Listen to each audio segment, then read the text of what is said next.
Donc pour comprendre comment ça se fait que des roches comme le granit ont des gros cristaux qui prennent toute la place, et pour comprendre comment ça se fait que les roches comme le basalte ont des petits cristaux et des zones non cristallisées qui correspondent à des verres volcaniques, on va faire une expérience avec un produit qu'on appelle la vanilline.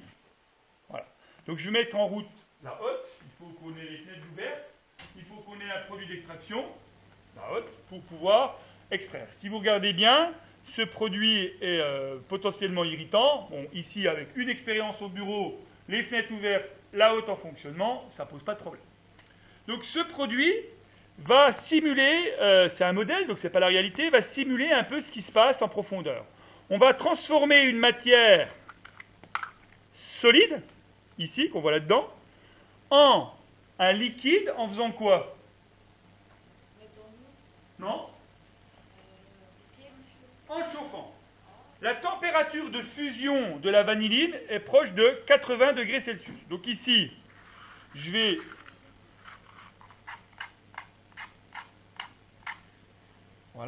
utiliser un petit chauffe-plat. Ensuite, on va prendre une lame de verre, comme celle-ci. Voilà. On va prendre une lamelle, comme celle-ci. Donc je vais mettre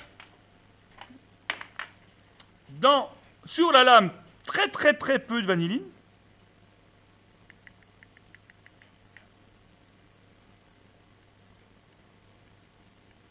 Je n'ai pas besoin de plus que ça. Au début, j'en mettais trop. Et on n'obtient pas d'aussi beaux résultats quand on en met peu. Donc là, j'en ai pas beaucoup. Je vais peut-être enlever. Donc on va mettre au-dessus de la flamme. Alors pas trop près, sinon la lame elle casse. Jusqu'à obtenir une fusion. Je prends une lamelle entre mon pouce et mon index. La flamme a une température proche de 400 degrés. Et donc, on va arriver petit à petit à faire fondre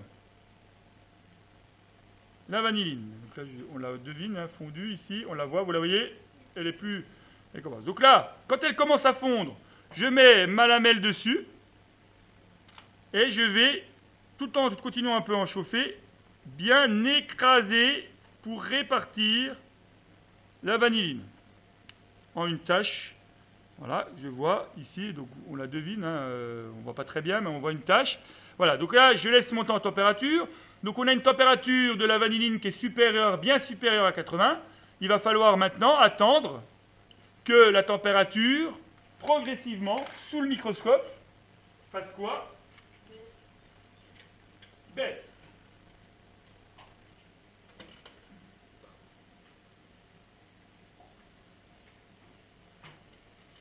Donc là, on est encore sous forme d'un liquide, hein, d'un fluide.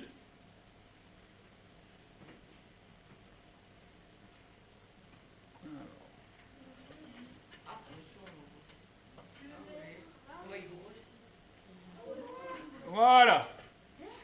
Donc là, la température est descendue en dessous de la température de ce qu'on voulait. Et on a un cristal qui est en train de se former. Allez, je vais être patient. Ah, il y en a deux. Eh bien oui, tout le liquide va petit à petit passer à une température.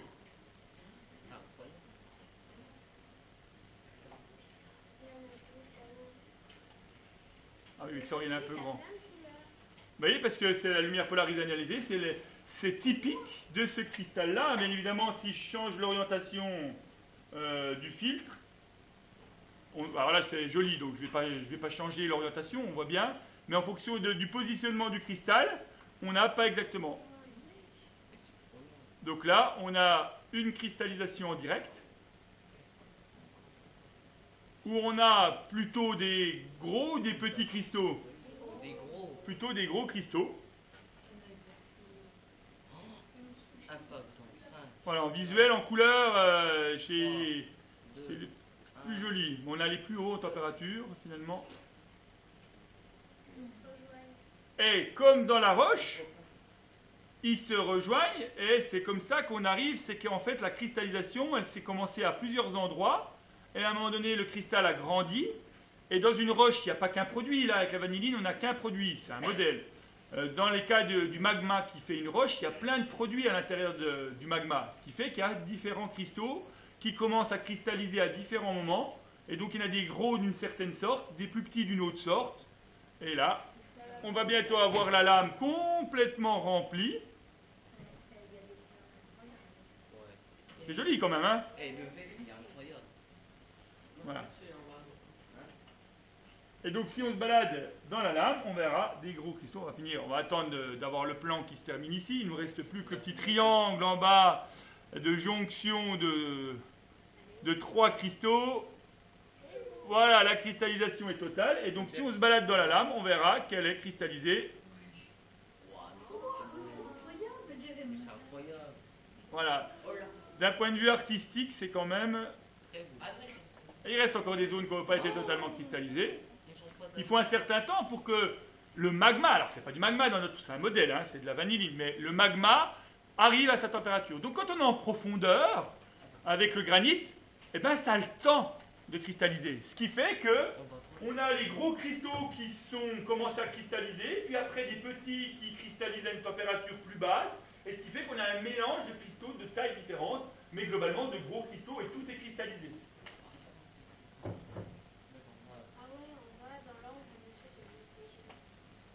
Voilà. Donc là, hop. Donc ici, on a cette première. Donc en fonction de la lumière, et si je tourne bien évidemment le polariseur, ici, on va avoir des changements de teinte. Voilà. Alors on va continuer notre expérience. Si je regarde le petit schéma, on va faire la même, sauf que vu que le paramètre variable c'est la température, je vais lui faire quoi à la lame avant? Oui, mais comment? Pour accélérer le refroidissement, si vous regardez le petit schéma de la feuille que je vous ai donné, je ne l'ai peut-être pas donné, si je vous l'ai donné la feuille. Voilà, je suis allé mettre une plaque au congélateur que je vais aller chercher. Donc il y a moins 18 théoriquement. Hein. Voilà, donc une plaque qui sort du congélateur. Voilà.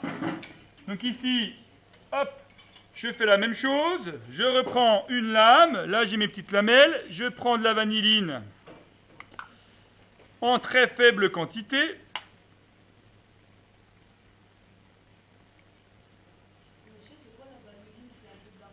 C'est une poudre qui est potentiellement utilisée dans l'industrie pour simuler la vanille. Donc ensuite, je fais chauffer. Pas trop près, sinon ça casse. Voilà, on bouche le produit. Je prends une lamelle entre le pouce et l'index. Et là, j'ai ma plaque froide. Alors, j'essaie de mieux réussir qu'avec l'autre groupe, parce que l'autre groupe, j'ai laissé trop longtemps, donc tout s'est cristallisé sur la lame, et on n'a pas vu la cristallisation en direct. C'est quand même mieux quand on voit la cristallisation en direct.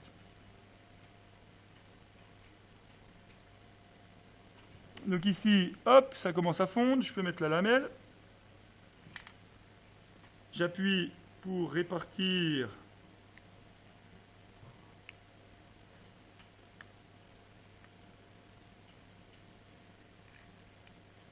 la vanilline partout. Voilà, donc là, j'ai la vanilline bien fondue, bien répartie. Je passe, des fois ça casse aussi quand on me contacte, je passe sur la lame, hop, ici, dans la zone froide.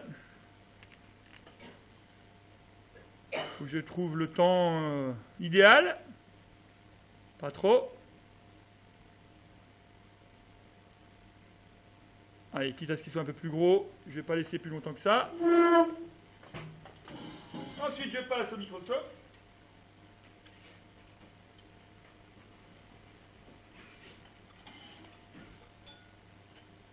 Ici, alors j'ai les gouttes d'eau de la condensation. Hein, la plaque était tellement froide que l'humidité de l'air se condense. Et voilà. Ah ben là, on la voit bien en direct, donc on a réussi. Très bien. Donc j'ai fait le bon timing. C'est bon, avec vos deux images, je vais pouvoir faire une petite vidéo sympa. Donc ici, quelle est la différence? Oui. Il y a plusieurs endroits en même temps. Ils vont donc être au final plus petit, et on obtient une cristallisation. Alors, ça va représenter plutôt le basalte ou plutôt le granit? Non. Le basalte, puisque ce sont des petits cristaux. Non, mais parce que là, j'ai coupé le refroidissement. Hein. Normalement, si je laisse sur la plaque, on va voir le résultat. Justement, je vous montrerai la lame de vos camarades qu'on a obtenue. Vous allez voir la taille des cristaux, ils sont encore plus petits, beaucoup plus petits que ceux-là quand on laisse bien longtemps.